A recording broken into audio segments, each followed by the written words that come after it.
पढ़ाई के लिए हम लोग क्या कह रहे हैं? पढ़ाई के लिए हम लोग दो बात कह रहे हैं। एक तो भैया पढ़ाई की जो व्यवस्था को सुधारना है वो एक दिन में, एक साल में सुधरेगा नहीं। अगर बिहार में देश की सबसे अच्छी शिक्षा व्यवस्था बनानी है तो करीब करीब 5.5 लाख करोड़ रुपया खर्च होगा।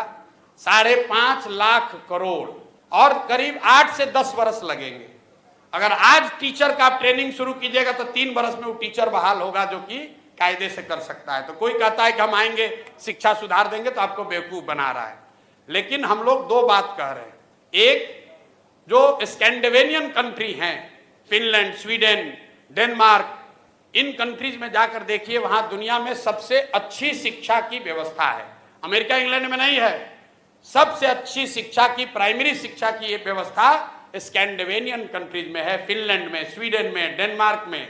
वहां पर उन्होंने क्या किया है? उन्होंने एक बहुत सिंपल चीज निकाला कि rather than taking school to every village, they are taking children to the good school. मतलब हर गांव में स्कूल बनाने के बजाय 4-5 जगह पर, अच्छी जगह पर बड़े स्कूल बना दिए गए और लोगों को स्कूल बस की सुविधा दे दी गई ताकि लोग अपने बच्चों को वहां भेज सके। बिहार में इसका जब मैंने अध्ययन कराया तो ये पाया कि प्रखंड के स्तर पर अगर 5 स्ट्रेटेजिक लोकेशंस पर अच्छे विद्यालय बना दिए जाए और स्कूल बस की सुविधा दे दी जाए तो औसतन 8 से 9 किलोमीटर मैक्सिमम बस की दूरी होगी, जिस पर कि बच्चों को चलकर आना पड़ेगा। 20 से 30 मिनट से ज्यादा समय उसको नहीं लगेगा।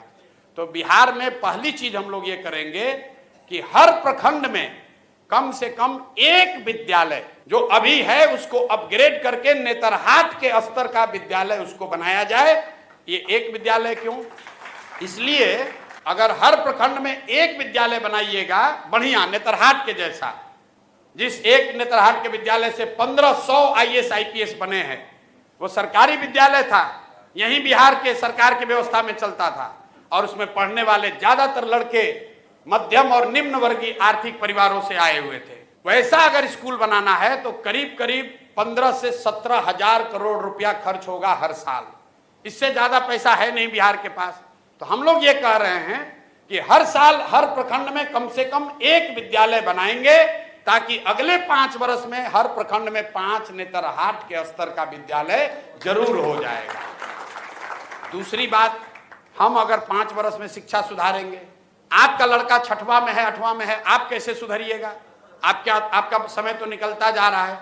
उसके लिए हम लोगों ने कहा कि जैसे ही सरकार बनेगी तो गरीब लोगों को यह सुविधा दे दी जाएगी कि अगर आप चाहें तो आप अपने बच्चे को प्राइवेट स्कूल में भेजिए और प्राइवेट स्कूल का रेगुलेटेड फीस सरकार की ओर से भरा जाएगा। मतलब कई आदमी को समझ में नहीं आ रहा है, कह रहा भैया तो सब तो प्राइवेटे में भेज देगा। बिल्कुल नहीं भेजेगा। ये अमेरिका में या कई देशों में ये व्यवस्था लागू है। जब आपका बच्चा होता है आपको मिलता है दोनों ऑप्शन, प्राइवेट में पढ़ाओगे कि सरकारी में पढ़ाओगे। ज्यादातर लोग सरकारी में पढ़ाना चाहते हैं। आपसे अभी पूछेंगे कि आपका लड़का साइंस कॉलेज में पढ़ेगा कि पटना में प्राइवेट कॉलेज में पढ़ेगा, आप कहिएगा भैया साइंस कॉलेज में नाम लिखवा दीजिए।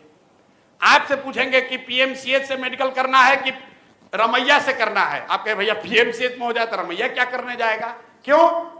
क्योंकि सरकारी जो मेडिकल कॉलेज है, साइंस कॉलेज है, वो किसी प्राइवेट कॉलेज से उसका स्तर ऊपर है। तो ये सच्चाई नहीं है कि अगर आपको ऑप्शन मिल जाए तो सब आदमी प्राइवेट में जाएगा। दूसरी बात समझिए कि सरकारी विद्यालय फ्री नहीं है। ये आपको हमको लगता है कि ये फ्री है। सरकारी विद्यालय को चलाने में सरकार खर्च कर रही है 60,000 करोड़ रुपया। हर साल बिहार सरकार खर्च करती है 60,000 करोड़ रुपया। तो प्रति चाइल्ड, प्रति बच्चा जो है, जो खर्च है वो प्राइवेट स्कूल से भी ज्यादा पड़ रहा है सरकारी स्कूल में पढ़ाने का। क्योंकि सरकारी स्कूल में मास्टर का कितना है दरमाहा? 45,000, 60,000,